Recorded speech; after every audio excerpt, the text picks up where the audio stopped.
வணக்கம் நேயர்களே, ராஜ் நியூஸ் தொலைக்காட்சியின் விவாத நேரத்திற்கு உங்களை அன்புடன் வரவேற்பது தமிழரசி சிவக்குமார். இன்றைய விவாதத்திற்கான தலைப்பை முதலில் பார்க்கலாம். பீகார் வாக்காளர் பட்டியல் திருத்த விவகாரம், எதிர்க்கட்சியின் அமளியால் முடங்கிய மக்களவை தப்பிக்க முடியும் என்று தேர்தல் ஆணையம் நினைக்கிறதா? எதிர்க்கட்சித் தலைவர் ராகுல் காந்தி கடும் கண்டனம். தொடர் அமளியில் நாடாளுமன்றம், பிஜேபியின் நிலைப்பாடு என்ன? இது பற்றிய விவாதத்தில் கலந்து கொண்டு பல்வேறு கருத்துக்களை முன்வைக்க வந்திருக்கும் விருந்தினர்களை ராஜ் நியூஸ் தொலைக்காட்சியின் சார்பாக வரவேற்கிறோம். முதலில் இணையத்தின் வழியாக இணைகிறார் திமுக துணை கொள்கை பரப்பு செயலாளர் திரு கரூர் முரளி அவர்கள். சார் வணக்கம். அடுத்ததாக இணையத்தின் வழியாகவே இணைகிறார் அரசியல் விமர்சகர் திரு நந்தகுமார் அவர்கள். சார் வணக்கம். வணக்கம் மேடம்.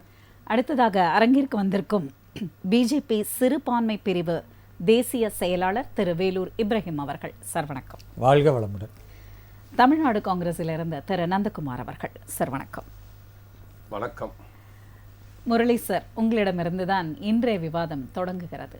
நாடாளுமன்றத்தை 3 நாட்களாக தொடர்ந்து முடக்கி இருக்கின்றனர் எதிர்க்கட்சியினர். பீகாரோட அந்த வாக்காளர் திருத்த பட்டியல் இன்னும் பல்வேறு விஷயங்கள் கண்டனங்களை எழுப்பி, நாடாளுமன்றத்திற்கு வெளியே கோஷத்தை எழுப்பி, நிறைய விஷயம் பார்த்தீங்கன்னா ஆப்ரேஷன் சிந்தூராக இருக்கட்டும், இப்படி வரிசையாக பல விவகாரம். இன்று நம்ம இந்த தலைப்பாக எடுத்திருக்கிறது பார்த்தீங்கன்னா இந்த பீகார் அந்த வாக்காளர் திருத்த பட்டியல். இதற்கு பின்னணியில் என்ன இருக்கிறது? ஒரு வாக்காளர் திருத்தம் செய்வது என்பது தேர்தல் ஆணையத்தோட ஒரு நடைமுறை. அதில் நீக்குவதும் சேர்ப்பதும் அது பார்த்து அவர்கள் சரியாக செய்து கொண்டிருப்பதாக தங்களுடைய விளக்கத்தையும் கொடுத்திருக்கின்றனர். சபாநாயகர் தொடர்ந்து எச்சரித்திருக்கிறார், இந்த மாதிரி அமளியில் எல்லாம் நீங்கள் ஈடுபடக்கூடாது, நீங்கள் உங்கள் வெளியேற்றப்படுவீர்கள் என்று எச்சரித்தும் கூட கண்டு கொள்ளாமல் எதிர்க்கட்சியினர் அமளியில் ஈடுபட்டு அவர்கள் புறக்கணித்திருக்கிறார்கள். இதனோட பின்னணியில என்ன இருக்கிறது? அனைவருக்கும் வணக்கம்.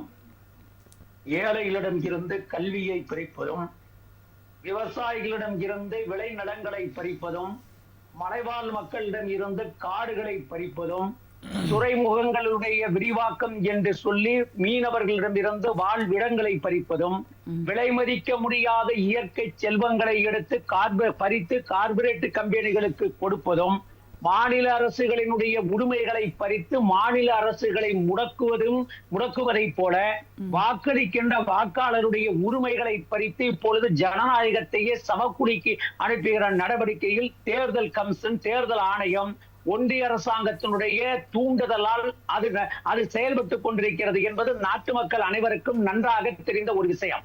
அதாவது RSS சித்தாந்தம் என்பது என்னவென்று கேட்டால், இந்திய அரசியலமைப்பு சட்டத்தில் இருக்கிற ஜனநாயகம், சோசலிசம், மதச்சார்பின்மை, தனிநபர் உரிமைகள் போன்றவை அரசியலமைப்பு சட்டத்தினுடைய விளிம்புகளிலே இருப்பதை அகற்ற வேண்டும். ஏனென்று சொன்னால் இது ஐரோப்பியா நாட்டில் கண்டெடுக்கப்பட்ட வார்த்தை. மனு தர்மத்தில் என்ன சொல்லப்பட்டிருக்கிறதோ அதுதான் இந்திய அரசியலமைப்பு சட்டத்தில் இருக்க வேண்டும் என்று எண்ணக்கூடியது RSS சித்தாந்தம். RSS சித்தாந்தத்தினுடைய அடிப்படை இன்னொன்று என்னவென்று கேட்டால், வலதுசாரி சிந்தனையாக இருக்கிற RSS இந்த நாட்டில் வாக்களிக்கின்ற உரிமை யார்களுக்கு இருக்க வேண்டும் என்று சொன்னால், மேல்தட்டு மக்களுக்கு இருக்க வேண்டும், கீழ்த்தட்டு மக்களுக்கு இருக்கக்கூடாது என்று எண்ணக்கூடிய எண்ணம் உள்ள RSS அஜெண்டாவை இப்பொழுது தேர்தல் ஆணையம் இப்பொழுது நடைமுறைப்படுத்தி கொண்டிருப்பதாக தான் நான் நினைக்கிறேன். ஏனென்று கேட்டால், மகாராஷ்டிரத்தில் என்ன செய்தார்களோ, என்ன முறைகேடுகளை செய்தார்களோ அதே முறைகேடை பீகாரிலே செய்து விடலாம் என்று நினைக்கிறார்கள். ஒன்றும் கிடையாது. 2024 நடைபெற்ற நாடாளுமன்ற தேர்தலில் மகாராஷ்டிரத்தில் 62.5% இடங்களை இந்திய கூட்டணி வெற்றி பெற்றது. ஆனால் அதன் பிறகு நடைபெற்ற 5 மாதங்களுக்கு பிறகு நடைபெற்ற சட்டமன்ற தேர்தலில் இந்திய கூட்டணி தோல்வியை தழுவுகிறது. ஒன்றும் கிடையாது மேடம், இதை மட்டும் கொஞ்சம் நீங்க குறிச்சுக்கங்க. 2019 2024, அதாவது 2019 நடைபெற்ற சட்டமன்ற தேர்தல், 2024 நடைபெற்ற சட்டமன்ற தேர்தல், இடைப்பட்ட ஆண்டு 5 ஆண்டு. 5 ஆண்டுகளில் சேர்க்கப்பட்ட வாக்காளர்களுடைய எண்ணிக்கை எவ்வளவு என்று கேட்டால் 31 லட்சம். ஆனால் 2024க்கு பிறகு நடைபெற்ற நாடாளுமன்ற தேர்தலுக்கு இடைப்பட்ட மாதம் 5 மாதங்கள். 5 மாதங்களிலே எவ்வளவு வாக்காளர்களை சேர்த்துகிறார்கள் என்றால் 41 லட்சம் வாக்காளர்களை அவர்கள் சேர்த்திருக்கிறார்கள். 41 வாக்காளர்களை சேர்த்திருக்கிறார்கள் என்றால் இது எப்படி சாத்தியமாகும்? 5 மாதங்களில் 41 லட்சம் வாக்காளர்களை இணைக்க முடியும் என்பது எப்படி சாத்தியமாகும்? அரசியலமைப்பு சட்டத்தில் 324வது பிரிவு தேர்தல் ஆணையத்திற்கு தேர்தலை நடத்துவதும் வாக்காளர்களை சேர்ப்பதற்கான உரிமை கொடுக்கப்பட்டிருக்கிறது என்று சொன்னால், அதே அரசியலமைப்பு சட்டத்தினுடைய 326வது சட்டப்படி ஒவ்வொரு மனிதனுக்கும் வாக்களிக்கின்ற உரிமையை தந்திருக்கிறது. அந்த வாக்களிக்கின்ற உரிமையை பறிக்கிற விதத்திலே இப்பொழுது தேர்தல் ஆணையம் நடந்து கொள்கிறது. எதற்கு பீகாரிலே போய் இவர்கள் இப்பொழுது வாக்காளர் சீர்திருத்தம் என்று சொல்லி வாக்காளர்களை எல்லாம் நீக்கிக் கொண்டிருக்கிறார்கள். கிட்டத்தட்ட 56 லட்சம் ஓட்டுகள் நீக்கப்பட்டிருப்பதாக தகவல் வருகிறது. ஒரு தொகுதிக்கு கிட்டத்தட்ட 23,045 வாக்குகள் என்றால் 243 தொகுதிக்கு 56 லட்சம் வாக்காளர்கள் நீக்கப்பட்டிருக்கிறார்கள் என்றால் என்ன அர்த்தம்? நீங்கள் வாக்காளர்களாக சேர்த்துவதற்கு என்னத்தை நீங்கள் கேட்கிறீர்கள்? பாஸ்போர்ட் கேட்கிறீர்கள், டிரைவர் லைசன்ஸ் கேட்கிறீர்கள், அதே போல 12ஆம் வகுப்பு சான்றிதழை கேட்கிறீர்கள், அதே போல சொத்து பத்திரத்தை கேட்கிறீர்கள். நான் கேட்கிறேன் ஊடகத்தின் வாயிலாக தேர்தல் ஆணையத்தில் கேட்கிறேன். கரூர் முரளி ஒரு இயக்கத்துடைய கொள்கை பரப்பு துறை செயலாளர். எனக்கு பாஸ்போர்ட் கிடையாது. எனக்கு பாஸ்போர்ட் இல்லை என்று சொன்னால் நாளைக்கு எனக்கு வாக்களிக்கின்ற உரிமை இல்லாமல் போய்விடுமா? ஏன் ரேஷன் கார்டு எதற்கு நீங்க கேட்கவில்லை? ஏன் நீங்கள் வந்து ஆதார் அட்டையை கேட்கவில்லை? தேர்தல் ஆணையம் எனக்கு கொடுத்திருக்கின்ற ஓட்டு அடையாள அட்டைகள் ஏன் நீங்கள் ஒத்துக்கொள்ள மறுக்கிறீர்கள்? அப்படி என்றால் 2021 ஒன்றிய அரசாங்கம், இதே பிஜேபி அரசாங்கம் தேர்தலிலே வாக்களிப்பதற்கு அடையாள அட்டையாக ஆதார் அட்டையை சேர்க்க வேண்டும் என்று ஒரு சட்டத்தை நீங்கள் ஏன் போட்டீர்கள்? உச்ச நீதிமன்றம் ஒரு கேள்வி கேட்டிருக்கிறது. ஏன் நீங்கள் ஆதார் அட்டையை ஏற்றுக்கொள்ளக்கூடாதா? ரேஷன் கார்டை நீங்கள் ஏற்றுக்கொள்ளக்கூடாதா? தேர்தல் ஓட்டு போடுகிற அடையாள அட்டையை ஏற்றுக்கொள்ளக்கூடாதா? இதை தேர்தல் ஆணையம் பரிசீலிக்க வேண்டும் என்று உச்ச நீதிமன்றம் சொல்லி இருக்கிறது. உச்ச நீதிமன்றம் சொன்னதை கூட பரிசீலிக்காமல் அவர்கள் என்ன சொல்கிறார்கள்? பிரமாண பத்திரத்தின் மூலமாக இதை ஏற்றுக்கொள்ள முடியாது என்று சொல்லி இருக்கிறார்கள் என்று சொன்னால் ஒன்றும் கிடையாது. இவர்கள் நோக்கம் என்னவென்றால், மகாராஷ்டிரத்திலே, ஹரியானாவிலே செய்யப்பட்ட ஊழலை எல்லாம் பீகாரிலே ஜெயித்து விடலாம் என்று நினைக்கிறார்கள். இன்னொரு விஷயம் சொல்லுகிறேன். நடைபெற்ற 2021 நடைபெற்ற சட்டமன்ற தேர்தலில் இப்பொழுது பிரதான எதிர்க்கட்சியாக இருக்கின்ற ராஷ்டிரிய ஜனதா தளம் 52 தொகுதிகளில் 5000 அதற்கு குறைவான ஓட்டு வித்தியாசத்தில் தோல்வியை தழுவியிருக்கிறது. அதன் பிறகு 40 தொகுதியில் 3500 ஓட்டு வாக்கு வித்தியாசத்தில் தோல்வியை தழுவியிருக்கிறது. அப்படி என்றால் அவர்கள் ஒரு கணக்கு போடுகிறார்கள். 52 பிளஸ் ஒரு 40, 92 இடங்களிலே ராஷ்டிரிய ஜனதா தளம் வெற்றி பெற்றார். ஆட்சியை அவர்கள் பிடித்து விடுவார்கள். ஆட்சியை நாம் இழந்து விடுவோம். ஆட்சியை தக்க வைத்துக் கொள்வதற்கு இவர்கள் ஒரு பித்தலாட்ட வேலையை பீகாரில் செய்து கொண்டிருக்கிறார்கள் என்பதுதான் எங்கள் கருத்து. சரிங்க சார், உங்கள் கருத்திற்கு எதிர்கருத்தாக வேலூர் இப்ராஹிம் அவர்கள் என்ன சொல்கிறார் என்று பார்க்கலாம். சார், இதை பறித்தார்கள், அதை பறித்தார்கள், கடைசியாக ஜனநாயகத்தை பறிப்பது என்பதுதான் அவர்களுடைய கோட்பாடா? முக்கியமாக எதிர்க்கட்சிகள் பார்த்தீங்கன்னா இந்த ஆபரேஷன் சிந்தூர், பெஹல்காம் தாக்குதல், பெஹல்காம் தீவிரவாதிகள் தாக்குதல் எங்கே என்ற கேள்வி, துணை குடியரசுத் தலைவர் ராஜினாமா, இதை பற்றிய கேள்விகளை எல்லாம் எழுப்ப முன்வரும் பொழுது அவர்களை எல்லாம் பேச விடாமல் தடுத்து ஜனநாயகத்தை முடக்குவது என்பது நியாயமா என்பதுதான் அவர்களுடைய கருத்தாக இருக்கிறது. அதுக்கப்புறம் பார்த்தீங்கன்னா லட்சக்கணக்கில் வாக்குகளை சேர்ப்பதும் லட்சக்கணக்கில் வாக்குகளை நீக்குவதும் இதெல்லாம் ஒரு பெரிய அஜெண்டா கிரியேட் பண்ணி தான் அவங்க போயிட்டு இருக்காங்க. இது கருத்து தான் அப்படின்னு வெளிப்படையாவே சொல்லிட்டாரு. உங்களோட பதில் என்ன? திமுகவுடைய கோயப்பல்ஸ் தத்துவத்தை தமிழக மக்கள் ஏமாறாமல் புரிந்து கொள்வார்கள் என்று நான் நினைக்கிறேன். ஏன்னா ஒரே பொய்யை திரும்ப திரும்ப சொல்லுவதனால் அது உண்மையாக மாறாது. அது மாதிரி அருமை சகோதரர் திரு கரூர் முரளி அவர்கள் என்ன சொன்னார்னா, வாக்காளர்களை எல்லாம் மகாராஷ்டிராவில் அதிகமாக சேர்த்துட்டாங்க, ஏன் நீங்கள் சேர்க்குறத தடை செய்யலை, அதில் வழக்குக்கு போகலை, செய்தது பாஜக கிடையாது, தேர்தல் ஆணையம். அமைப்பு பிஜேபியோட கட்டுப்பாட்டில் இருக்கிறது. என்ன வேணாலும் சொல்லிக்கலாங்க. நான் கேட்கிறது அது அரசின் அடிப்படையில் இயங்கக்கூடியது. அதை கேள்வி கேட்கக்கூடிய இடத்தில் எதிர்க்கட்சிகள் இருக்கிறார்கள். நீதிமன்றத்திற்கு செல்லலாம். இவர்கள் கதற கதற எப்படி ஹரியானாவில் தோல்வியை சந்தித்தார்களோ காங்கிரஸ்காரர்கள், அதே மாதிரி கதற கதற எப்படி மகாராஷ்டிராவில் தோல்வியை சந்தித்தார்களோ, அதே போன்று விரைவில் கதற கதற காங்கிரசும் ராஷ்டிரிய ஜனதா தளமும் இந்த பீகாரில் மிகப்பெரிய தோல்வியை சந்திக்க போகிறது. அந்த பயம், அந்த அச்சம், தோல்விக்கு முன்னாலே தோல்விக்கான காரணத்தை தேடணும்ல, அதை இன்றைக்கு காங்கிரஸ் தேடுகிறது. நான் சொல்றேன், நான் அதைத்தான் சொல்ல போறேன். இப்போ இவர்கள் சொல்றது என்னன்னா, தேர்தல் ஆணையம் கொண்டு வந்திருக்கிற இந்த சட்டத்தை நாங்கள் எதிர்க்கிறோம், அது வந்து பாஜகவுடைய வெற்றிக்கு உதவும் அப்படின்னு சொல்றாங்க. தேர்தல் ஆணையம் 3 விஷயங்களை சொல்லியிருக்கிறது. 52 லட்சம் வாக்காளர்கள் அவர்களை வாக்காளர்களாக ஏற்றுக்கொள்ள முடியாது. ஏன்? முதலாவது காரணம், 18 லட்சம் வாக்காளர்கள் உயிரோடு இல்லை. உயிரோடு இல்லாதவர்கள் பெயரில் எப்படி வாக்காளர் அடையாள அட்டை நாம் பயன்படுத்த முடியும்? அப்போ அதை எடுத்து தான் ஆகணும். உயிரோடு இல்லாதவர்களுக்கு வாக்குரிமை கொடுக்க முடியாது, நியாயமான விஷயம். இரண்டாவது, 22 லட்சம் வாக்காளர்கள் அந்த மாநிலத்தை விட்டு வேறு மாநிலத்திற்கு போயிருக்கிறாங்க, வேறு பகுதிகளுக்கே போயிட்டாங்க, நிரந்தரமாக போய்விட்டார்கள்.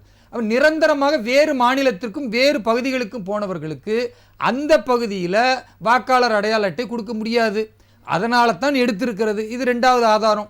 3வது, இந்த மீதம் இருக்கிற 12 லட்சம் என்பது ஒரே வாக்காளர் அடையாள அட்டையில் 2-3 இடங்களில் வாக்குரிமை பெறக்கூடிய வாய்ப்பு இருக்கிறது. இதையும் ஆய்வு செய்து இதை எடுத்திருக்கிறாங்க. இது 3ம் ஏன் எடுத்திருக்கிறாங்க? இவர் சொன்னாங்களே, திமுக வாய்களியே நாங்கள் வந்து ஜனநாயகத்தை காப்பாற்றுறோம். அந்த ஜனநாயகத்தை தேர்தல் ஆணையம் காப்பாற்ற வேண்டும் என்பதற்காகத்தான் மிக தெளிவாக இந்த இறந்து போனவர்கள் லிஸ்ட்ல இருக்கக்கூடாது. யாரெல்லாம் இடம் மாறி நிரந்தரமாக போய்விட்டார்கள் அவர்கள் லிஸ்ட்ல இங்கே இருக்க வேண்டிய அவசியம் இல்லை, அது மாற்றப்படணும். அதே போன்று யாரெல்லாம் ஒரே பேர்ல 2 இடங்கள்ல வாக்குரிமை வைத்திருக்கிறார்களோ அதை சரி செய்யணும் என்பதற்காகத்தான் இது நீக்கப்பட்டிருக்கே தவிர, இவர்கள் ஜோடனை என்னன்னா இஸ்லாமியர்களுடைய வாக்குரிமையை பறிக்கிறார்கள், அதனால காங்கிரசுடைய வெற்றி பாதிக்கப்படும் என்ற ஒரு திட்டமிட்ட பொய் பிரச்சாரம். இது எப்படிப்பட்ட பொய் பிரச்சாரம்னா, இதே மாதிரி 2019 சிஏஏ என்று வந்துவிட்டால் இஸ்லாமியுடைய உரிமை பறிபோயிரும், பாகிஸ்தான் பங்களாதேஷுக்கு அனுப்பிடுவாங்கன்னு பொய்ய சொல்லி இன்னைக்கு சிஏஏ நடைமுறைக்கு வந்து 3 வருஷமாச்சு, ஒரு இஸ்லாமியருடைய வாக்குரிமையோ அல்லது அவர்களுடைய குடிய உரிமையோ பறிபோகல. அதே மாதிரி இப்ப பீகார் தேர்தலில் இஸ்லாமிய வாக்கு வங்கிகளை, சிறுபான்மை வாக்கு வங்கிகளை ஒருமுகப்படுத்துவதற்கு காங்கிரசும் அங்க இருக்கக்கூடிய தேஜஸ்வி யாதவும் தொடர்ந்து பொய் சொல்லுகிறார்கள். பப்பு ராகுல் காந்தி வேண்டுமானால் பொய் சொல்லலாமே தவிர, ஒரு முறையான அரசியல் அமைப்பின் அடிப்படையில் செயல்படுகிற தேர்தல் ஆணையம் அப்படிப்பட்ட பொய்யை சொல்ல வேண்டியதில்லை. முறையாக பிரமாண பத்திரத்தை உச்சநீதிமன்றத்தில் தாக்கல் செய்திருக்கு. கூடுதலா ஒரு விஷயம் சொல்றேன், இதில் இவர்கள் என்ன சொல்லுகிறார்கள் என்றால், இஸ்லாமியர்கள் என்று இவர்கள் வேடம் போடுவதை நாங்கள் 2ஆ பார்க்கிறோம். ஒன்று, பாரதத்தில் உள்ள இஸ்லாமியர்களுக்கு குடியுரிமை தர வேண்டும் என்பதில் நாங்கள் முழுமையாக ஏற்புடைய கருத்தில் இருக்கிறோம், ஏன்னா அவர்கள் இந்த மண்ணின் மக்கள். அதே வேளையில் வங்கதேசத்திலிருந்து தவறாக இங்கு வந்து ஊடுருவி இருக்கக்கூடிய இஸ்லாமியர்கள் இருக்கிறார்கள். அவர்கள் எங்க இருக்கிறாங்க? மேற்கு வங்கத்தில் இருக்கிறாங்க, அஸ்ஸாமில் இருக்கிறாங்க, பீகாரில் இருக்கிறாங்க. இந்த 3 மாநிலத்தில் தான் பங்களாதேஷிலிருந்து வந்து குடியிருக்கிற நிறைய இஸ்லாமியர்கள் இருக்கிறாங்க. அவர் நம் நாட்டில் உள்ளவர்கள் கிடையாது. மதத்தால் அவர்கள் இஸ்லாமியர்களாக இருந்தாலும் அவர்கள் அந்நிய நாட்டவர். அந்நிய நாட்டவர்களுக்கு இங்கே எப்படி வாக்குரிமை கொடுக்க முடியும்? ஊடுருவல்காரர்களை ஊடுருவல்காரர்களாக பார்க்க வேண்டுமே தவிர அவர்களை பாரதத்தில் உள்ள இஸ்லாமியர்களை போன்று பார்க்கக்கூடாது என்ற நியாயமான விஷயத்தை நாங்கள் பேசினால் அது எப்படி இஸ்லாமியர்களுக்கு எதிரானதாக பேசுவதாக அமையும்? அப்போ வந்தேரிகளாக இங்கு தவறான முறையில் எந்தவித ஆவணமும் இல்லாம பொய்யான ஆவணங்களை பங்களாதேஷில் உள்ள இஸ்லாமியர்கள் இங்கு கொண்டு வந்து இவர்கள் இங்கு இருந்தால் அதை நீங்கள் வந்து ஏற்றுக்கொண்டால் நாளைக்கு பாரதத்தில் உள்ளவர்களுக்கு என்ன பாதுகாப்பு இருக்கிறது? அப்போ ஒரு நாட்டினுடைய பாதுகாப்பை கேள்விக்குறியாக்குவதுதான் காங்கிரசுடைய கடந்த கால அந்த நிலைப்பாட்டை பார்க்கிறோம். அதை மீண்டும் தொடர்வதற்கு பீகாரில் அவர்கள் முயற்சி செய்தால் அதை ஏற்றுக்கொள்ள முடியாது என்று தேர்தல் ஆணையம் சரியான முடிவெடுத்திருக்கிறது. தேர்தல் ஆணையத்தை மிரட்டும் வகையில் ராகுல் காந்தி அவர்கள் பேசிக் கொண்டிருக்கிறார். அதற்கான பனிஷ்மெண்ட்டை அவர் விரைவில் அனுபவிப்பார். சரிங்க சார். நந்தகுமார் சார், நீங்க சொல்லுங்க. அதாவது காங்கிரஸ் என்ன செய்து கொண்டிருந்ததோ அதை தான் இப்பொழுதும் செய்கிறது, நாளையும் செய்யும். காங்கிரஸிலிருந்து காப்பாற்ற வேண்டிய கடமை பிஜேபிக்கு இருக்கிறது என்று முத்தாய்ப்பாக தன்னோட கருத்தை சொல்லியிருக்கார். அனைவருக்கும் வணக்கம். நம்ம ராஜ் டிவியில் வந்து ரொம்ப நாளாக இந்த மாதிரி விவாத நேரத்தில் பேசிக்கிட்டு இருக்கோம். இது வரைக்கும் இந்த மாதிரி வந்து ஒரு கட்சியோட தலைவரை வந்து பப்பு தப்புலாம் யார் இது வரைக்கும் பேசுனதில்லை. கௌரவமாக மரியாதையாக நடத்திக்கிட்டு இருக்கோம். அந்த கௌரவத்தை மரியாதை இனிமேல் எல்லாரும் கடைபிடிக்கணும்னு நான் சொல்லி முதல் கட்டமாக இந்த ராஜ்நிதிகளும் கேட்டுக்கிறேன். ஏன்னா ராகுல் காந்தி பப்புன்னு நீங்கள் பேசினா அடுத்தது நான் வந்து மோடி பற்றி பேச வேண்டி வரும், அது அநாகரிகமாக போயிடும். அதுக்காக தயவு செஞ்சு இனிமேல் அது மேலே பேசாதீங்க, கௌரவமாக பேசுங்க, உங்களுக்கும் நல்லது எனக்கும் நல்லது. ரெண்டாவது வந்து இந்த ஸ்பெஷல் இன்டென்ஷன் ரிவிஷன், அது இன்டென்ஷன் ரிவிஷன் என்னோ சொல்கிறாங்க. இது இந்தியாவை பொறுத்த வரைக்கும் ஸ்பெஷல் இன்டென்ஷன் ரிவிஷன். இன்டென்ஷன் என்ன உங்களுக்கு? இன்டென்ஷன் இருக்கு. இன்டென்ஷன் இல்லாம இவங்க பண்ண மாட்டாங்க. ஏன்னா இவங்களுக்கு தேர்தலுக்கு தேர்தல், மாநிலத்துக்கு மாநிலம் ஒரு இன்டென்ஷன் வச்சிருப்பாங்க, அது ஒரு இன்டென்ட் வச்சிருப்பாங்க, அது ஒரு ஸ்ட்ராட்டஜி வச்சிருப்பாங்க. அந்த இன்டென்ஷன்ல தான் இப்போ வந்து ஸ்பெஷல் இன்டென்ஷன் ரிவிஷன். இப்போ எஸ்ஐஆர் எப்போ பண்ணுவாங்க? யூஸ்வலா 2003 பண்ணாங்க. எதுக்கு பண்ணாங்க? 2004 வந்து ஜெனரல் எலெக்ஷன் வரப்போகுது, நம்ம வந்து எல்லாமே வந்து டிஜிட்டலாக போக போகிறோம், அப்படி எல்லாரும் கார்டு கொடுக்கணும் அப்படின்னு சொல்றதுக்காக வந்து ஒரு புதுமையாக நம்ம நாடு முழுக்க பண்ணாங்க. பண்ணி எல்லாருக்கும் வந்து ஃபர்ஸ்ட் டைம் வந்து அப்போ தான் கார்டுன்னு ஒன்று கொடுக்குறாங்க, எலக்ட்ரல் ஓட்டர்ஸ் கார்டுன்னு ஒன்று கொடுக்குறாங்க. எதுக்கு? எல்லாருக்கும் ஒரு ஐடென்டிஃபிகேஷன் வேணும், அது வந்து எல்லா விதத்துக்கும் யூஸ் ஆகும். அப்போ ஆதார் கிடையாது, இது மாதிரி யூஸ் ஆகும்னு சொல்லி ஒரு கார்டை கொடுக்குறாங்க. அதுவும் ஜெனரல் எலெக்ஷன் முன்னாடி பண்ணுறாங்க. ஆனால் இப்போ பார்த்தீங்கன்னா திடீர்னு ஒரு குறிப்பிட்ட மாநிலத்தில் இப்படி ஒரு ஸ்பெஷல் இன்டென்ஷன் ரிவிஷன் பண்ண வேண்டிய அவசியம் என்ன இருக்கு? நீங்கள் இந்த இன்டென்ஷனோட பண்ணணும்னு நினச்சிருந்தீங்கன்னா மகாராஷ்டிராவில் பண்ணிருக்கணும். ஏன் மகாராஷ்டிரால பண்ணிருக்கா? 5 மாசத்துல 40 லட்சம் பேர் சேர்ந்தாங்க. ஏன்னா இந்த எஸ்ஐஆரோட அம்சமே என்னன்னா, ஒண்ணு திடீர்னு வந்து ஒரு ஏதோ ஒரு நேஷனல் டிசாஸ்டருக்கு அப்புறமா ஒரு பூகோள மாற்றம் ஏற்படுது, இல்லைனா வந்து பாத்தீங்கன்னா ஒரு டிசாஸ்டர் எதுவும் நடக்குது, இல்லைனா பார்த்தா அதிகமான ஓட்டர்ஸ் வந்திருக்காங்க அப்படின்னு வந்து ஒரு சந்தேகப்படும் போது இதெல்லாம் கொண்டு வந்து பண்ணுவாங்க. இப்போ மகாராஷ்டிரால திடீர்னு 41 லட்சம் பேர் வந்து சேர்ந்துருக்காங்க 5 மாசத்துல. அப்ப நீ அங்க பண்ணியிருந்தீங்கன்னா நியாயமா இருந்திருக்கும். அப்ப யார் தோத்துருப்பாங்க, யார் ஜெயிச்சிருப்பாங்கன்னு உங்களுக்கு தெரிஞ்சிருக்கும். ஆனா நீங்க அதை விட்டுட்டு இன்னைக்கு பீகாரை நீங்க குறி வச்சு போறீங்க. ஏன்னா அடுத்த ஸ்ட்ராட்டஜி பீகார் தான் உங்களுக்கு. இப்போ இந்த ஸ்பெஷல் இன்டென்ஷன் ரிப்போர்ட்டை ரிவிஷனை இவங்க பண்றாங்க. நாங்களா பண்றோம் எலெக்ஷன் கமிஷன் பண்றாங்க. எலெக்ஷன் கமிஷன் யாரு? அது எலெக்ஷன் கமிஷன் கிடையாது, அது என்டார்ஸ்மெண்ட் கமிஷன். பாஜகவோட என்டார்ஸ்மெண்ட் கமிஷன். பாஜக என்ன சொல்றாங்க? பாஜக என்ன சொல்றா? ஜெயிங் சாக். பாஜக என்ன சொல்ல? ஜெயிங் சாக். நீ 3 பேர் 2 பேர் தான், ஓகே ஜெயிங் சாக். அந்த தேர்தல் யாரு ஓட்டு போடுறது? ஓகே ஜெயிங் சாக். இப்படின்னு சொல்லி எல்லா நாட்டில் இருக்கிற குடிமக்களோட ஜனநாயக உரிமை இது. இந்த ஜனநாயக உரிமையை பறிக்கிறதுக்காக பண்ற விஷயம் தான் இந்த ஸ்பெஷல் இன்டென்ஷன். அவர் 2 பாயிண்ட் வந்து ரொம்ப தெளிவா நான் வந்து விளக்குறேன், இதை காங்கிரஸ்காரங்க ஏத்துக்கணும் அப்படின்னார். உயிரோடு இல்லாதவர்களுடைய எண்ணிக்கை இத்தனை லட்சம். அதற்கப்புறம் வந்தேரிகள் அப்படின்ற ஒரு வார்த்தையை வந்து அவர் பயன்படுத்தினார். அவர்கள் வங்க தேசத்திலிருந்து இங்கு வந்தவர்கள், இஸ்லாமியர்கள், அவர்கள் பாரதத்திற்கு சொந்தமானவர்கள் அல்ல, அவர்களுக்கு எப்படி வாக்குரிமை கொடுக்க முடியும்?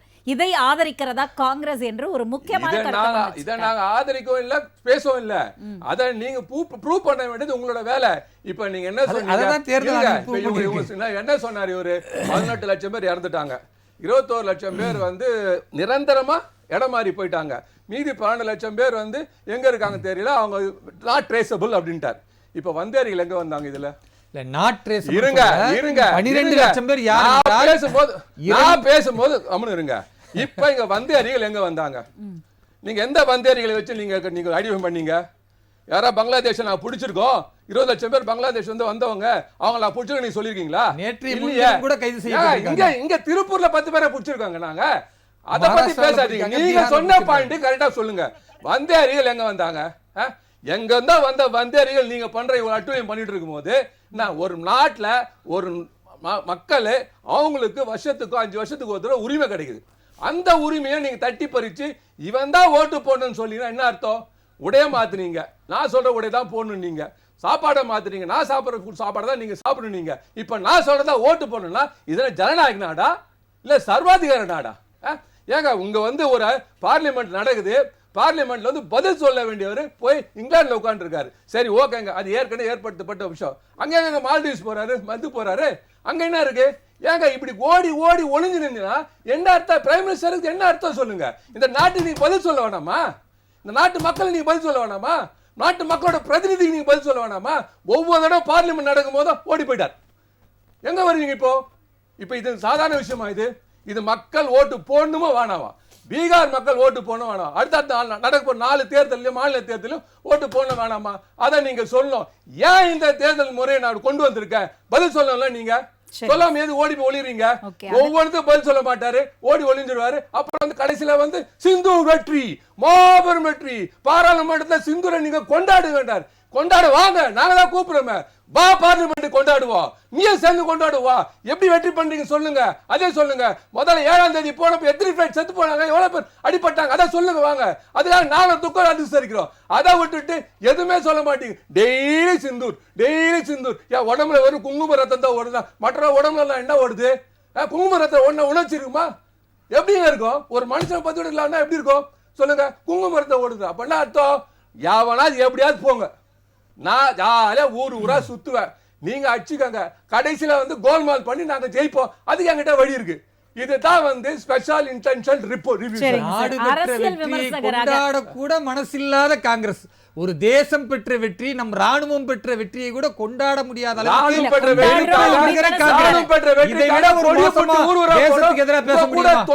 பதில் சொல்லுங்க வந்து பார்லிமெண்ட். இதை விட மோசமா பார்லிமெண்ட் கமிட்டி வாங்க பதில் சொல்லுங்க. ஏன் பயந்து ஓடுறீங்க? சரிங்க சார், ஓகே. தேர்தலை சார் இப்ப அவர் சொன்னது கூட பாத்தீங்கன்னா தேர்தலை மையமாக வைத்துத்தான் பிஜேபியின் அனைத்து நடவடிக்கைகளும் இருக்கிறது. ஆனால் தேர்தலை பார்த்து ஓடும் கட்சியாக காங்கிரஸ் இருந்து தேர்தலை பார்த்து ஓட மாட்டாங்க. நாங்க எத்தனை தோல்வி கண்டாலும் மீண்டும் மீண்டும் போராடிக்கிட்ட ஒரே ஃபீனிக்ஸ் காங்கிரஸ் தான். அதனால நான் ஓட மாட்டோம். ஓடுறது யாரு நல்ல கைடா கேளுங்க. நாங்களே ஓடிட்டு இருக்கோம். இது வரைக்கும் சார்ஜ் எடுத்து பிரைம் மினிஸ்டர் எடுத்து 11 வருஷத்துல எத்தனை பிரஸ் மீட் அட்டெண்ட் பண்ணிருக்காங்க சொல்லுங்க? இதே மன்மோகன் சிங் 117 பிரஸ் மீட் 10 வருஷத்துல. ஒரு பிரஸ் மீட்ல குண்டு வெடிப்பு, அடுத்த 2 மணி நேரம் குண்டு வெடிப்பு அதிர்த்து அவர் பிரஸ் மீட் பண்றாரு. நீங்க எதுக்காவது பதில் சொல்றீங்களா? மணிப்பூர் 10 எரிஞ்சிட்டு 2 வருஷம் பதில் சொன்னீங்களா? ஓடி ஓடி ஓடிட்டு இருக்கீங்க. பகல்காம்ல 5 பேரை பிடிக்கவே இல்ல. நந்தகுமார் சார் அவர்கள் எழுப்பிய அத்தனை கேள்விகளுக்கும் இணையத்தின் வழியாக நந்தகுமார் அவர்கள் பதில் அளிப்பார்கள் என்று நினைக்கிறேன். நந்தகுமார் சார், நீங்க சொல்லுங்க. அதாவது இது கோல்மால் பண்றதுக்காகவே செய்யப்பட்ட ஒரு திருத்தம் அப்படின்னு முத்தாய்ப்பா தன்னோட கருத்தை சொல்லி முடிச்சிட்டார். அதாவது பிஜேபியோட அஜெண்டாவே இதுதான், ஆர்எஸ்எஸ் ஓட அஜெண்டாவே இதுதான். யார் ஓட்டு போடணும்னு முடிவு பண்றதே அவங்களா இருந்தா ஜனநாயகம் எங்கே சென்றது? பிரதமரைத்தான் காணவில்லை, ஜனநாயகத்தையும் காணவில்லை என்றா நாங்கள் குரல் கொடுக்க முடியும் அப்படின்னு தன்னோட குறையை, ஆதங்கத்தை கொட்டி இருக்கிறார். உங்களோட பதில் என்ன? ஜனநாயகத்துல ஒரு எதிர்கட்சியா இருக்கக்கூடிய காங்கிரசினுடைய குரல், அது எந்த மாநிலத்தில் எதிர்கட்சியா இருந்தாலும் எதிர்கட்சியினுடைய குரலை வந்து கவனிக்க வேண்டியது, கேட்க வேண்டியது ஆளும் கட்சிகளினுடைய கடமை. அதுல எனக்கு எந்த மாற்று கருத்தும் இல்லை. ஆனா என்ன ஒண்ணுன்னா, அவர் வந்து இன்னைக்கு மோடி அவர்கள் வந்து எங்கேயோ இன்ப சுற்றுலா போயிருக்கிற மாதிரி வந்து காங்கிரஸ் நந்தகுமார் வந்து பேசினாரு. அதுல எனக்கு உடன்பாடு இல்லை. ஏன்னா இன்னைக்கு இருக்கக்கூடிய சுதந்திர இந்தியாவுல அதிகமா வந்து உழைச்சுக்கிட்டு இருக்கிறது, ஓய்வில்லாம உழைக்கக்கூடியவர் வந்து இன்னைக்கு மோடிங்கிறது நம்ம கட்சி சார்பற்று எல்லாருமே பாராட்டக்கூடிய ஒரு விஷயம். மால்டீவ்ஸ் ஏன் போனாரு அப்படின்னு தான் அவர் கேட்டாரு. மால்டீவ்ஸ் என்ன ஹாலிடே போயிருக்காரா? உங்களுக்கு ஏதாவது தெரியுமா? எதுக்கு போயிருக்காரு சொல்லுங்க. உங்களுக்கு தெரிஞ்சா சொல்லுங்க. எது சொல்லுங்க. தமிழ்நாட்டுல வராரு இல்ல. ஒரே நிமிஷம், நீங்க பேசும்போது இப்ராஹிம் சொன்னீங்க. நான் பேசவே இல்லை, நீங்க தான் என்ன கேட்டீங்க. நான் நெறியாளர்கிட்ட கேக்குறேன். இல்ல எனக்கு உங்களுக்கு நேரடி வாக்குவாதமே இல்லை. நான் நெறியாளர்கிட்ட கேக்குறேன். தனி ஞாயிறு கூட வந்து அவர் தமிழ்நாட்டுக்கு வராரு. அப்போ அவர் எல்லாம் இப்ப ஒண்ணு இல்ல, நீங்க ஒரு பிளைட்ல ஒரு ஃபாரின் டிராவல் பண்ணிருக்கீங்களா பூராமே கேளுங்க. நந்தகுமாரும் டிராவல் பண்ணிருப்பாருன்னு நினைக்கிறேன். ஹேங் ஓவர் ஜெட்லாக்னு சொல்லுவாங்க. அவர் போகக்கூடிய நாடுகளுக்கு எல்லாம் ஜெட்லாக் இருந்துச்சுன்னா ஒரு சாமானிய நாள் அடுத்த நாள் வந்து நிம்மதியா தூங்க முடியாது, சாப்பிட முடியாது, எந்த வேலையும் பார்க்க முடியாது. அதை விட்டுரும். இன்னைக்கு காங்கிரஸ் கட்சியினுடைய தலைவர் மதிப்பிற்குரிய ராகுல் காந்தி அவர்கள் பாராளுமன்ற தேர்தலுங்கும் போது ஊரூரா போகும்போது ஒரு புத்தகத்தை தூக்கி பிடிச்சு பேசிக்கிட்டு இருந்தாரு. அது என்ன புத்தகம்? அது கான்ஸ்டிடியூஷன் ஆஃப் இந்தியா. இந்தியன் கான்ஸ்டிடியூஷனை வந்து தூக்கி பிடிச்சு பேசினார். அந்த கான்ஸ்டிடியூஷன் என்ன சொல்லுது? ஆர்டிகல் 326 அப்படின்னா, இந்தியாவுல வாக்களிக்கக்கூடிய வாக்காளர்கள் 18 வயதிற்கு மேற்பட்டவர்களாகவும் அந்த தொகுதியில அங்க வசிக்கக்கூடிய அங்கீகாரம் பெற்ற ஒரு குடியிருப்பு வாசியாவும் இருக்கணுங்கிறது கான்ஸ்டிடியூஷன் கொடுக்கக்கூடிய முறை. அப்போ இன்னைக்கு தேர்தல் கமிஷன்ங்கிறது என்ன? கான்ஸ்டிடியூஷனல் பாடி. அப்ப அந்த தேர்தல் கமிஷனுக்கு கான்ஸ்டிடியூஷனை என்ஷூர் பண்ண வேண்டியது அவங்களுடைய பிரிடாமினன்ட் ஒர்க். அப்ப இன்னைக்கு எலக்டர் ரோலே உங்களுக்கு ப்ராப்பரா இல்லைன்னா, அதனால நடக்கக்கூடிய ஒரு ஜனநாயக திருவிழான்னு நம்ம தேர்தலை சொல்றோம். அப்ப அது தேர்தல் எலக்டோரல் ரோல்ஸே ப்ராப்பரா இல்லைன்னா உங்களுக்கு ஜனநாயகம் பெரிய கேலிக்கூத்தாயிடும். அப்போ இதுல நந்தகுமார் அவர்களே சொன்னாரு 2003 வந்து இந்த மாதிரி இன்டென்சிவ் ரிவிஷன் வந்து பண்ணுனாங்கன்னு.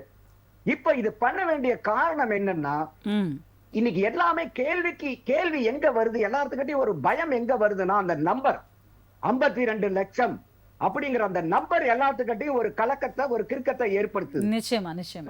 இப்ராஹிம் கூட சொன்னாரு வந்தேரிகள் சொன்னாரு. அது வந்தேரிகள் இல்ல, பீகாரில் இருந்து மைக்ரேட் ஆகி வெளியே போனவர்கள். பீகாருக்குள்ளார வந்தவர்கள் 26 லட்சம் பேர் இல்ல, பீகார்ல வசிச்சுட்டு இருந்தவங்க 26 லட்சம் பேரு பர்மனண்டாவே பீகாரை விட்டு வெளி மாநிலங்களுக்கு போயிட்டாங்க. இங்க கூட நம்மளுடைய தமிழ்நாட்டுல கூட இருக்கக்கூடிய இங்க சில பேர் பேசுறது எல்லாமே எத்தனை பேர் வடநாட்டவர்கள் எல்லாம் வந்துட்டாங்க அப்படின்னு பேசுறாங்க. அதனால இப்ராஹிம் சொன்னது வந்து ஒரு திருத்தம் என்னன்னா, அவங்க பீகாருக்குள்ளார வந்தேரிகள் இல்ல, பீகார்ல இருந்து பர்மனண்டா வெளியே போன மைக்ரேட். ஒரே நொடி குறுக்கிடுறது மன்னிக்கணும். நான் வந்தேரிகள் என்று சொன்னது இவர்கள் சொல்றாங்க, அதாவது பாஜக எதிர்த்து இஸ்லாமியருடைய வாக்கை பறிக்கிறாங்கன்னு. பாரதத்தில் உள்ள இஸ்லாமியருடைய வாக்கை பறிக்கல, வங்கதேசத்திலிருந்து பங்களாதேஷிலிருந்து இங்க வந்தேரிகளாக வந்திருந்தால் அவர்களுக்கு வாக்குரிமை செலுத்துவதற்கு அனுமதி இல்ல. மற்றபடி இந்த 52 லட்சத்துல பங்களாதேஷ் தப்பா புரிஞ்சுட்டாரு. நீங்க சொன்ன விஷயம் வேற, அவர் தப்பா புரிஞ்சுட்டுக்கார். நந்தகுமார் அவர் என்ன சொன்னார்னா 26 லட்சம் பேர் வந்து இங்க இருந்தவங்க வெளியே பெர்மனன்ட்லி வெளியில போயிட்டாங்க, மைக்ரேட் ஆயிட்டாங்கன்னு சொல்லிட்டாரு. அது வந்தேரிகள சொல்ல, அது இல்லாம வந்தேரிகள் அங்க வந்திருக்காங்க, அவங்களுக்கு எல்லாம் வந்து நீங்க காடு கொடுக்க முடியாது, கொடுக்க முடியாதுன்னு. இல்ல அவங்க வந்தேரிகள்னு கூட நம்மளுக்கு அவங்கள சொல்லக்கூடாது. அதுதான் நானும் சொன்னேன், அந்நிய நாட்டவர். அதுதான் நானும் சொன்னேன். இல்ல அவங்க வந்து சட்டத்துக்கு புறம்பா இந்தியாவுல குடியிருக்கிறவங்க அவங்கள உடனே வெளியே நாட்டை விட்டு வெளியே அனுப்பணும். அவங்க ஒண்ணும் ஒரு ஊர்ல இருந்து இன்னொரு ஊர்ல போய் இருக்கிறது இல்ல. ஒரு இப்ப நீங்க போய் அமெரிக்கால இருக்க முடியுமா, நீங்க போய் ஜப்பான்ல இருக்க முடியுமா, நீங்க போய் இங்கிலாந்துல இருக்க முடியுமா, உடனே நாடு கடத்திடுமா உங்களைய. சோ அதுல வந்து அந்த மாதிரி கருத்தா இருந்தா நான் முற்றிலும் இப்ராஹிம் சொன்னதுல உடன்படுறேன். அதுல எனக்கு எந்த மாற்று கருத்தும் இல்ல.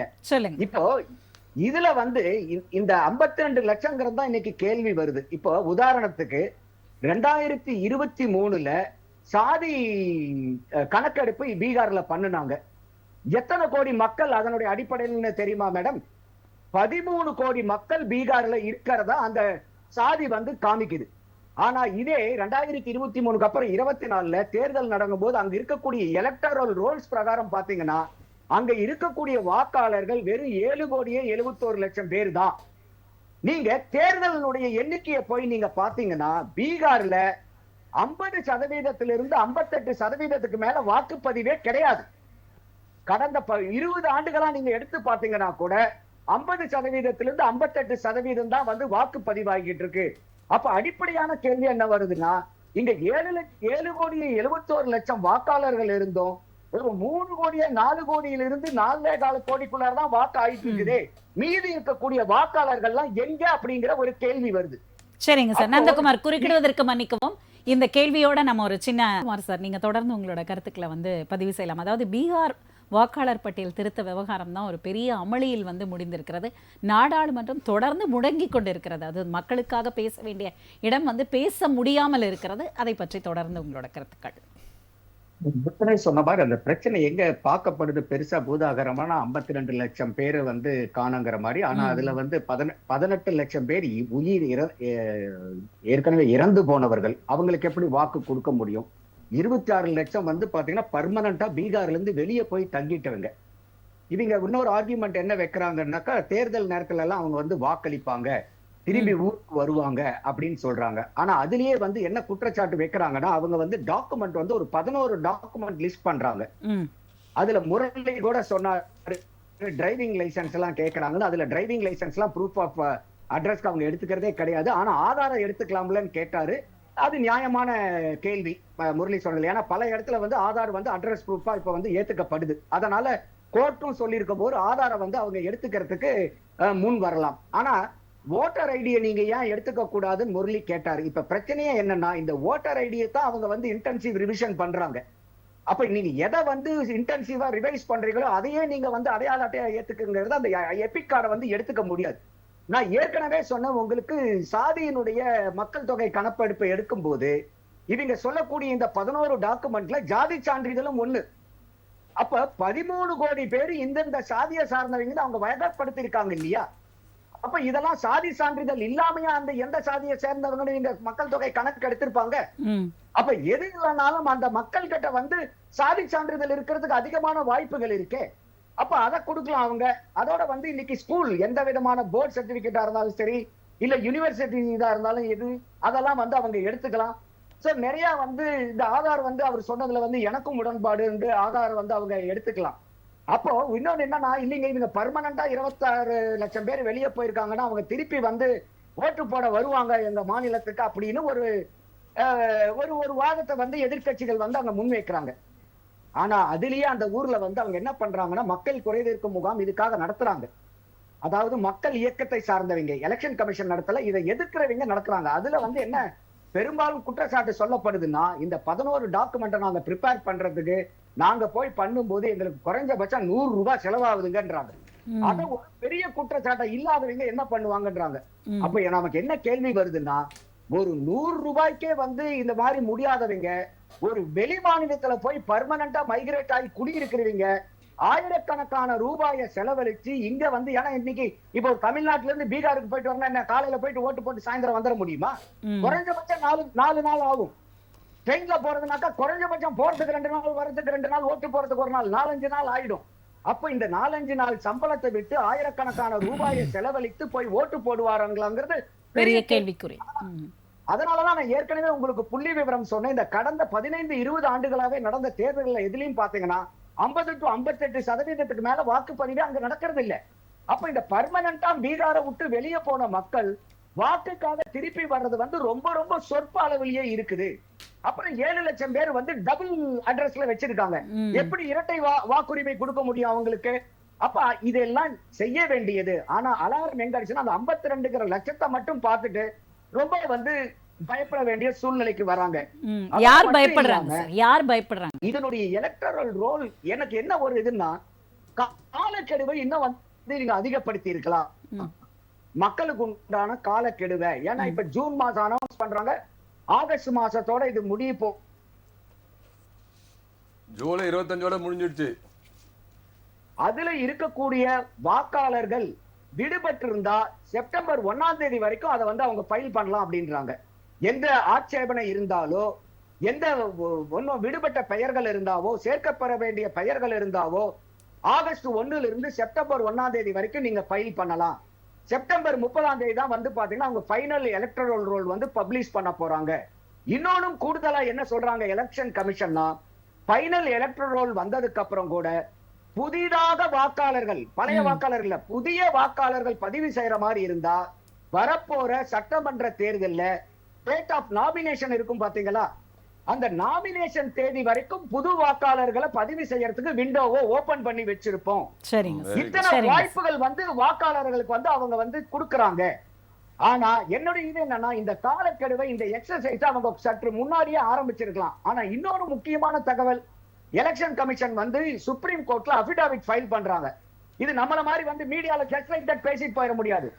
சுப்ரீம் கோர்ட்ல அபிடாவிட் ஃபைல் பண்றாங்க எலெக்ஷன் கமிஷன். என்ன சொல்றாங்கன்னா, 95% மக்கள் அந்த எனுமரேஷன் ஃபார்ம் வந்து ரிசீவ் பண்ணப்பட்டு டிஜிட்டைஸும் பண்ணியாச்சுங்கறாங்க. சரிங்க சார். இன்னும் குறிப்பா சொல்லணும்னா 94.68% அந்த எனுமரேஷன் ஃபார்ம் கொடுத்ததை கிடைக்க பெற்று அதை ஃபுல்லா டிஜிட்டல் ஃபார்முக்கு மாத்தியாச்சு.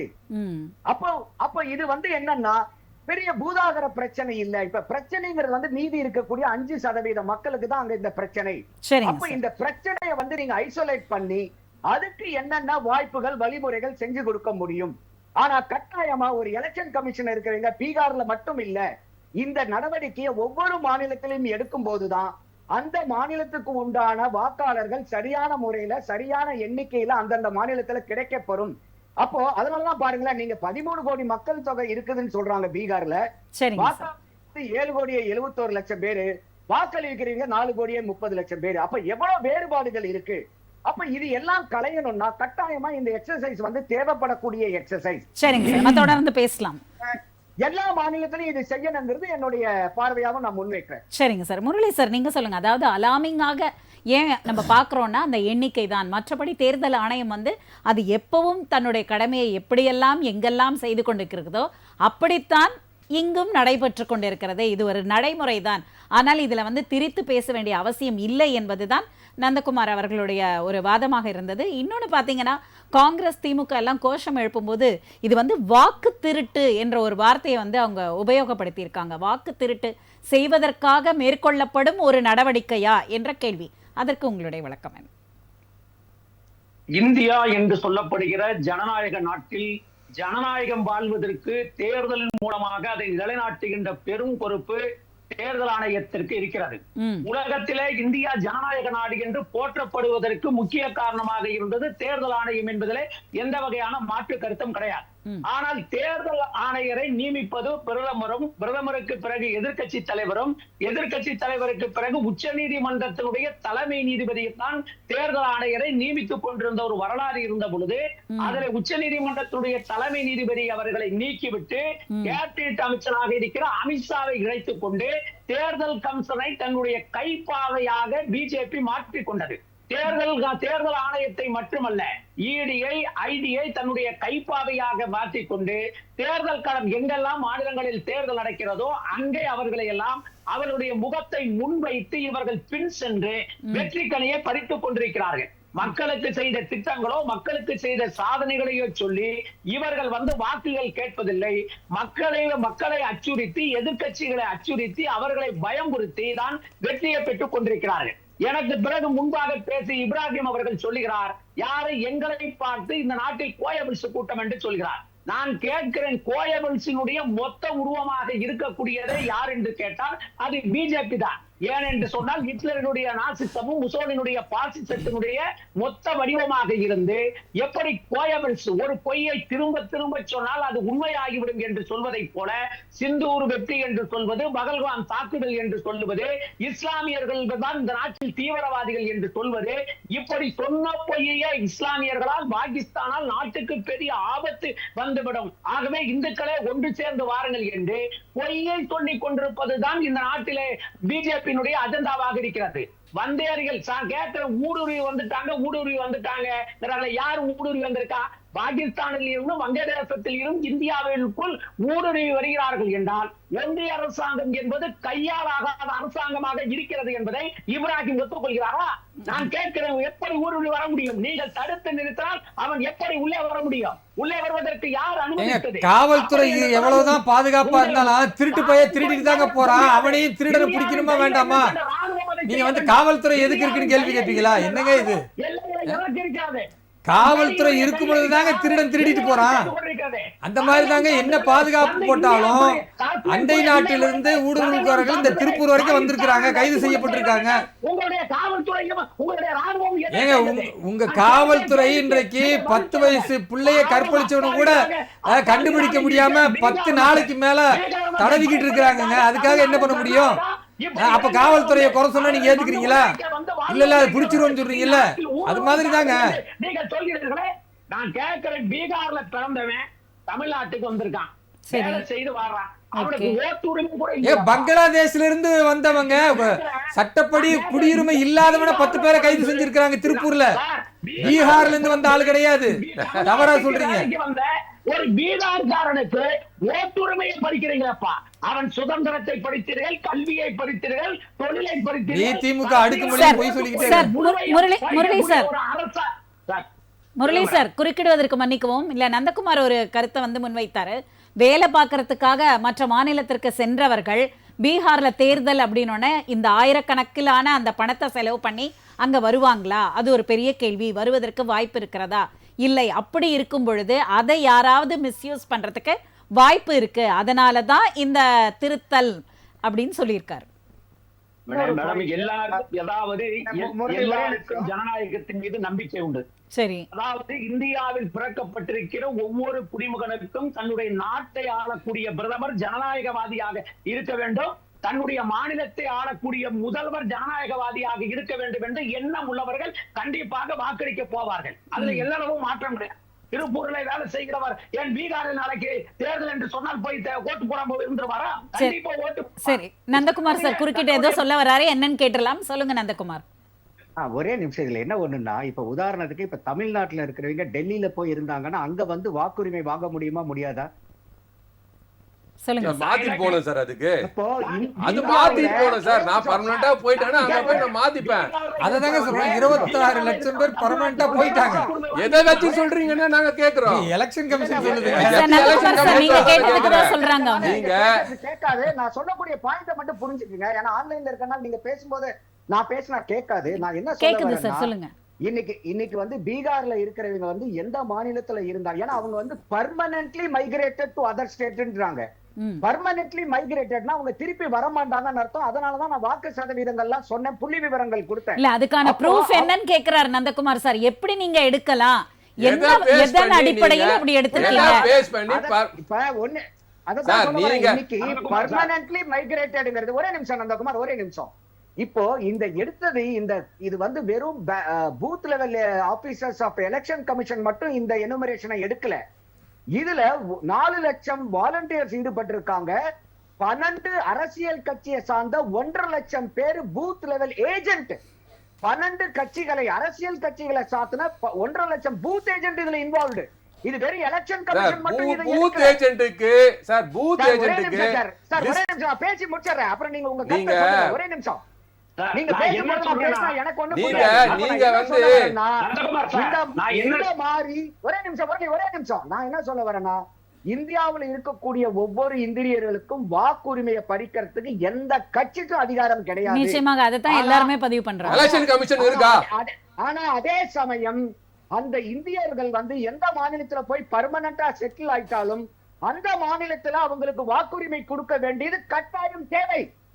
இது ஏன் நீங்க பீகார்ல நீங்க வந்து மெட்ராஸ்ல பர்மனண்டா தங்கிட்டாலும் அவன் பீகார்ல தான் போய் ஓட்டு போடணுமா? அதுக்கு தான் சார் கேக்குறோம். நீங்க ஆல் இந்தியா ரிவிஷன் பண்ணுங்க, ஆல் இந்தியா ரிவிஷன் பண்ணுங்க.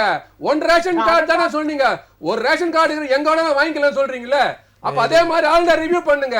நீங்க 24 முன்னாடி பண்ணாத, 23ல ஆரம்பிச்சு 24 படி எலெக்ஷன் நடந்திருந்தா உங்களுக்கு தெரிஞ்சிருக்கும். அப்பெல்லாம் பண்ணாம ஒரு மாநிலத்துக்கு மத்தியம் தனியா பண்றீங்க. ஸ்பெஷல் இன்டென்ஷன் தானே நான் கேக்குறேன். இப்போ அதாவது காங்கிரஸ்காரர்கள் வந்து தொடர்ந்து காங்கிரஸ்காரர்கள்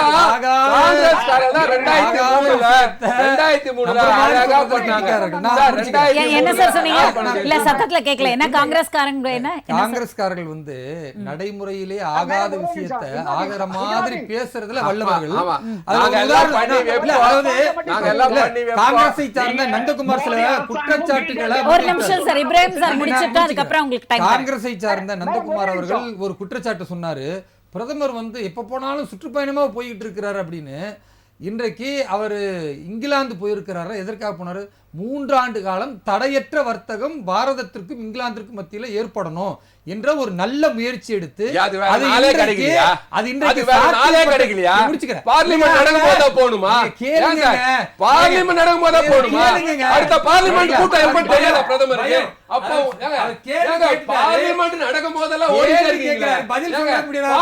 முக்கியமா 11 வருஷமா 92 நாட்டு போயிட்டாரு. 11 வருஷமா 92 நாட்டு போயிட்டாரு. இது வரைக்கும் என்ன கொண்டு வந்தா வெள்ளைத்தாள் அறிக்கை கொடுங்க, சொல்ல விடுங்க. வெள்ளைத்தாள் அறிக்கை கொடுங்க, சொல்ல விடுங்க. 92 நாடு போயிட்டு 36,000 கோடி, வெறும் 36,000 கோடி. சரிங்க சார், நம்ம தலைப்புக்குள்ள வந்துறலாம்.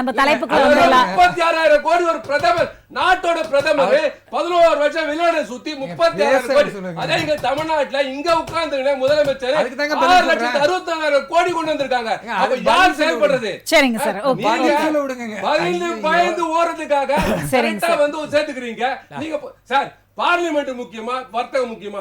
சரிங்க சார், அந்த கேள்விக்கு அவர் பதில் சொல்லுங்க. அமெரிக்காவோட ஒப்பந்தம் போடுங்க முதல்ல அமெரிக்காவோட ஒப்பந்தம் போடுங்க.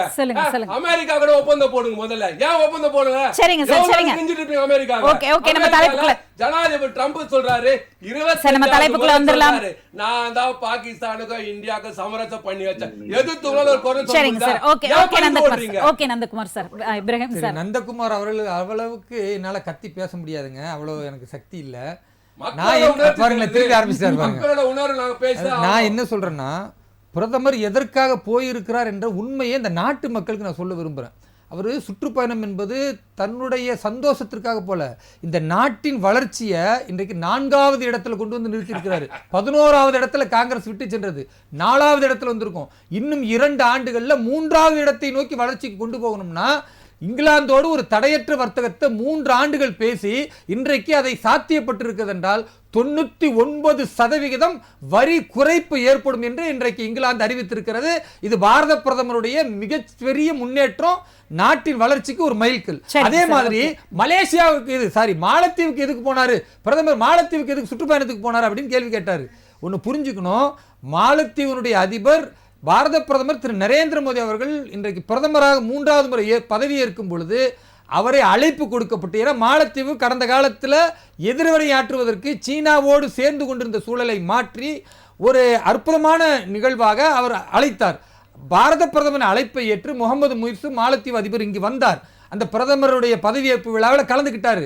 அதே போன்று மாலத்தீவின் 60வது சுதந்திர தினத்திற்கு பாரத பிரதமர் திரு நரேந்திர மோடி அவர்கள் வர வேண்டும் என்று அந்த நாட்டின் சார்பாக அழைத்ததின் விளைவாகத்தான் ஒரு இரு நாட்டிற்கு மத்தியில் உள்ள ஒரு ஒப்பந்தம், அதே போன்று வளர்ச்சி, அதே போன்று நல்லுறவு, இதையெல்லாம் பாதுகாப்பதற்கு நான் செல்கிறேன் என்று திரு நரேந்திர மோடி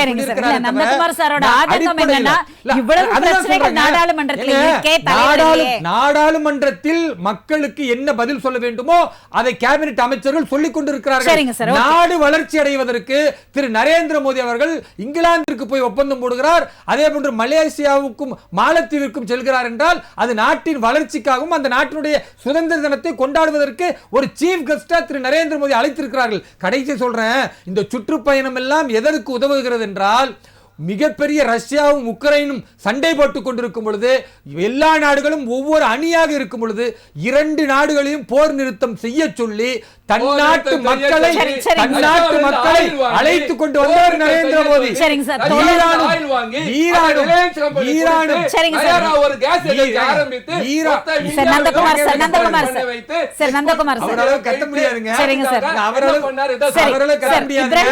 நிறைவான கருத்து உங்ககிட்ட கேட்கிற, தொடர் அமளியில் இருக்கின்ற நாடாளுமன்றத்துக்கு உங்களுடைய பதில் என்ன ஒரு வரியில்?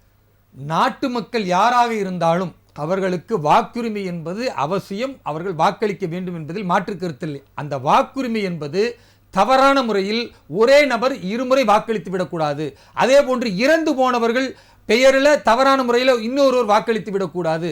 அதே போன்று யார் ஒரே நேரத்தில் 2 வாக்குரிமையை வைத்திருக்கிறார்களோ அப்படி போலி வாக்குரிமை இருந்தால் அதை அகற்ற வேண்டும் என்பதற்காகத்தான் தேர்தல் ஆணையம் இப்படி ஒரு நல்ல முடிவை எடுத்திருக்கிறது. இந்த முடிவினால் யாருக்கும் பாதிப்பு கிடையாது. குறிப்பா இஸ்லாமியர்களுக்கு பாதிப்பு என்ற திட்டமிட்ட காங்கிரசின் பொய் பிரச்சாரத்தை முறியடிக்கப்பட்டிருக்கிறது. இன்றைக்கு உச்சநீதிமன்றத்தின் தீர்ப்பின் அடிப்படையில் தெளிவாக பீகார் மாநிலத்தில் தேர்தல் நடந்து அங்கு பாரதிய ஜனதா கட்சி மகத்தான வெற்றி பெறும், காங்கிரஸ் மண்ணை கவும் என்பதை தெரிவித்துள்ளது. நன்றி சார், நன்றி நன்றி. முரளி சார், உங்களுடைய நிறைவான கருத்து. அதாவது மேடம், அதாவது ஒரே ஒரு கருத்து தான் என்னுடைய கருத்து. தேர்தலின் மீதும் தேர்தல் ஆணையத்தின் மீதும் மக்கள் நம்பிக்கை வைத்திருக்கிற வரைதான் நாட்டில் ஜனநாயகம் இருக்கும். ஒருவேளை தேர்தல் மீதும் தேர்தல் ஆணையத்தின் மீதும் மக்கள் நம்பிக்கையை இழந்துவிட்டால் அந்த நாட்டில் சர்வதிகாரம் தான் ஆட்சி செய்யும். ஒரு சர்வதிகார ஆட்சிக்கு வழிவிட்டு விடாதீர்கள். ஜனநாயகத்தை பாதுகாக்க வேண்டுமானால் தேர்தல் ஆணையம் இதயத்தோடு நடந்து கொள்ள வேண்டும் என்பதை ஊடகத்தின் வாயிலாக கேட்டுக்கொள்கிறேன். நன்றி சார், நன்றி. நந்தகுமார் சார், உங்களுடைய நிறைவான கருத்து. ஒவ்வொரு மத்தியில் ஆட்சி இருக்கும் போதும் எதிர்கட்சியா இருக்கிறவங்க அவங்க வச்சிருக்கக்கூடிய இடி ஆகட்டும், இல்ல எலெக்ஷன் கமிஷன் ஆகட்டும், எல்லாத்தையுமே பயன்படுத்துறாங்கிறது காங்கிரஸ் ஆட்சியில் இருக்கும் போது இதே குற்றச்சாட்டு தான் எழுந்தது. மேல இடி ரைடு விட்டுட்டு கீழே கூட்டணி பேச்சுவார்த்தை நடத்தினாங்கிறதெல்லாம் பேசப்பட்டது. அப்ப இந்த மாதிரி பார்வை இல்ல இந்த மாதிரி இயக்கங்களை எந்த ஒரு கட்சி ஆளுங்கட்சியா இருந்தாலும் இந்த மாதிரி கான்ஸ்டிடியூஷனல் இன்ஸ்டிடியூஷன்ஸை அவங்க பயன்படுத்துறத நம்மளால பார்க்க முடியுது. அப்ப எல்லா கட்சியுமே குற்றம் சாட்டுக்கு உண்டாக போட வேண்டிய நபர்களா தான் இருக்காங்க. அடுத்தது இந்த தேர்தல் கமிஷனை அந்த வெற்றி தோல்வி வரும்போது தேர்தல் கமிஷனை குறை சொல்றது எந்த விதத்திலையுமே அந்த தேர்தல் வாக்கு பெட்டிய குறை சொல்றதெல்லாம் ஏத்துக்க கூடியதில்லை. இதே காங்கிரஸ் கட்சியை சார்ந்த கார்த்திக் சிதம்பரம் இன்னைக்கு சாதாரண ஆள் இல்ல, அவர் சிதம்பரத்தினுடைய மகன், அந்த கட்சியில ஒரு பெரிய பாராளுமன்ற உறுப்பினர், பெரிய தலைவராகவும் இருக்காரு. அப்படிப்பட்ட நபரே பல இடத்துல இது பதிவு பண்ணியிருக்காரு. இல்ல இவங்க தேர்தல் கமிஷனையோ இல்ல வாக்கு பெட்டியவோ குறை சொல்றது எனக்கு உடன்பாடே கிடையாது. அவர் இன்னும் ஒரு படி மேல போய் என்ன சொல்றாரு, அப்படி அதை செய்யற மாதிரி இருந்தா நாங்களே செஞ்சு நாங்க இன்னைக்கு வரைக்கும் ஆளுங்கட்சியா இருந்திருக்கலாமே, எப்படி பாரதிய ஜனதாவா நாங்க வர விட்டுருப்போம் அந்த கேள்வியை கேட்கிறாரு. ரொம்ப நியாயமான கேள்வி. அப்ப காங்கிரஸ்க்கு நம்ம சொல்லக்கூடிய ஒரே விமர்சனம் என்னன்னா, நீங்க ஏன்னா இதுக்கு எல்லா இடத்துலயும் வெற்றி பெறும் போது இப்ப திமுகவும் இங்க சில நேரத்துல சொல்லுவாங்க. அப்ப குறிப்பா கார்த்திக் சிதம்பரம் சொன்ன கூடுதல் ஒண்ணுன்னா, திரு மோடி அவர்களுக்கு நிகராக இன்றைக்கு அரசியல் தலைவர்கள் அவருக்கு யாருமே இல்ல, ராகுல் காந்தியில மோடிக்கு எதிராக வரவே முடியாது அப்படின்னு கார்த்திக் சிதம்பரம் சொல்லி இருக்கிறாரு. மேற்கொண்டு கொடுத்ததுக்கு ரொம்ப நன்றி சார். அவர் தொடரட்டும். கூடுதல் ஒரு தகவல், நான் அரசியல் பார்வைக்குள்ளார போக விரும்பல. அது அந்த கட்சிக்காரங்க பேசிக்கிட்டோம், அதுக்குள்ளார நான் போக விரும்பல. ஆனா நம்ம சொல்றது என்னன்னா இன்னைக்கு திமுகவும் தொடர்ந்து 19, 21, 24 ஜெயிச்சாங்கல்ல. அப்ப என்ன இங்க வந்து அந்த பெட்டியை வந்து டேம்பர் பண்ணிட்டாங்களா? இப்ப காங்கிரஸ் பல இடத்துல வந்து ஆளுங்கட்சியா இருக்கு, அதை பூரா டேம்பர் பண்ணிட்டாங்களா? அப்பெல்லாம் தேர்தல் ஆணையத்தை குறை சொல்ல மாட்டாங்க. இப்ப இன்னைக்கு 99 ஜிங்செக், அப்பெல்லாம் தேர்தல் ஆணையத்துக்கு திமுக ஜிங்செக் ஜிங்செக் ஜிங்செக் ஜெயிச்சா திமுக ஜிங்செக் பண்ணுவாங்க, காங்கிரஸ் ஜிங்செக் பண்ணுவாங்க. ஹிமாச்சல்ல காங்கிரஸ் ஜெயிச்சா சந்தோஷமா இருப்பாங்க, பஞ்சாப்ல காங்கிரஸ் ஜெயிச்சா சந்தோஷமா இருப்பாங்க, தெலுங்கானால காங்கிரஸ் ஜெயிச்சா சந்தோஷமா இருப்பாங்க. ஆனா பாரதிய ஜனதா கட்சி தொடர் வெற்றி பெற்றால் மட்டும் தேர்தல் ஆணையத்தை குறை சொல்லுகிறார்கள். இது காங்கிரசினுடைய போலி முகத்தை காட்டுகிறது. நன்றி இப்ராஹிம் சார், நன்றி முரளி சார். அரசியல் விமர்சகர் நந்தகுமார் அவர்களே, ஒரு வரியில் உங்களுடைய நிறைவான கருத்து. நிறைவான கருத்து என்னன்னா, இப்ப நான் நந்தகுமார் ஏற்கனவே ஒரு கேள்வி கேட்டார். நான் ஃபர்ஸ்ட் ரவுண்ட்லயே வந்து நான் தெளிவா சொல்லியிருந்தேன், இந்த எக்ஸசைஸ் வந்து பீகார்ல மட்டும் பண்ணக்கூடாது, அத்தனை மாநிலத்திலும் பண்ண வேண்டிய கட்டாயம் இருக்கு. அப்போ ஒரு இந்திய பிரஜை எந்த இடத்துல இருந்தாலும் இந்தியர் தான். அப்ப அவங்களுக்கு இப்ப பர்மனண்டா, ஏன்னா பல சர்வேக்கள் என்ன சொல்லுதுன்னா, பீகார்ல இருக்கக்கூடிய மக்கள் தொகையில 20 to 50% பேர் வந்து வெளியே இருக்காங்கன்றாங்க. அப்ப வந்து சரிங்க சார், நிறைவான கருத்து வாங்கிட்டு இருக்காங்களோ, எந்த மாநிலத்தை சார்ந்தவங்களா இருந்தாலும் அவங்க எங்க பர்மனண்டா குடியேற்றம் செய்யப்பட்டிருக்காங்களோ அங்க அவங்களுக்கு வாக்குரிமை கிடைக்கணும். நன்றி சார். நந்தகுமார் சார், நந்தகுமார் சொன்ன சில ஸ்டாட்டிஸ்டிக்ஸ் பாயிண்ட் சொன்னாரு. அங்க ஜாதி வாரி கணக்கெடுப்பு வந்து 15 கோடி பேர் இருக்காங்க. அதுக்கப்புறம் வந்து பாத்தீங்கன்னா 13 கோடி பேர் அங்க மக்கள் தொகை இருக்கிறாங்க. ஆனா வோட்டர்ஸ் வந்து வெறும் 7.71 கோடி தான் அப்படிங்கிறாங்க. இந்த அமளி குறித்து ஒரு நிறைவான கருத்து சொல்லிருங்க. அதான் இப்ப இதெல்லாம் கணக்கு போட்டு பாத்தீங்கன்னா எல்லாமே நீங்க சொன்ன மாதிரி வந்தவர்கள் வந்தவங்க எல்லாம் போக உண்மையிலே அங்க இருக்கிறவங்க வெறும் 7.71 கோடி பேர் தான் வாக்காளர்கள். இப்ப இதுல வந்து நீங்க 52 லட்சம் பேர் நீங்க நீக்கிருக்கீங்க. அவங்களை எந்த அடிப்படையில் நீக்கினீங்க? பாஸ்போர்ட்ல நீக்கினீங்களா, இல்ல பர்த் சர்டிபிகேட்ல நீக்கினீங்களா, இல்ல டெத் சர்டிபிகேட்ல நீக்கினீங்களா? விடிய விடிய கதை கேட்டு யாருக்கும் யார் சித்தப்பன கதை நீங்க ஓட்டர்ஸ் ஐடி 18 லட்சம் ஐடி கார்டு செத்து போயிட்டாங்க. ஒருத்தன் 26 லட்சம் வாக்காளர்கள் இடம் மாறி செத்தானா உயிரோட இருக்கானான்றது ஆதாரத்தோட தாங்க தேர்தல். ஓட்டர்ஸ் ஐடி கார்டை நீங்க நம்ப மாட்டீங்க, உயிரோட இருக்கான ஆதார் கார்டு நம்ப மாட்டீங்க. நன்றி சார், நன்றி. வாங்கி சாப்பிடுறானா இல்ல ரேஷன் கார்டு நம்ப மாட்டீங்க. பாஸ்போர்ட் வச்சிருக்கீங்களா? எத்தனை பேர் பாஸ்போர்ட் வச்சிருந்தா? நன்றி சார், நன்றி. அதாவது ஹரியானால வந்து ஊழல் பண்ணி தில்லுமுள்ளு பண்ணி அங்க ஜெயிச்சாங்க. மகாராஷ்டிரால வந்தாங்க, அங்க வாக்காளர் சேர்த்து விட்டாங்க. ஓட்டு போற வாக்காளர் கை தட்டி ஜெயிச்சாங்க. 9 லட்சம் பேர் பூசா சேர்த்தாங்க. ஒரு 24 மணி நேரத்துல 9 லட்சம். நன்றி சார், நன்றி. பல கேள்விகளை முன்னெடுத்திருக்கிறது இந்த விவாதம். இன்றைய விவாத நேரத்தில் கலந்து கொண்ட விருந்தினர்கள் அத்துணை பேருக்கும் ராஜ் நியூஸ் தொலைக்காட்சியின் சார்பாக மனமார்ந்த நன்றிகள். நேர்களே, மீண்டும் அடுத்த நிகழ்ச்சியில் உங்களை சந்திக்கும் வரை நன்றி கூறி விடைபெறுவது தமிழரசி சிவகுமார்.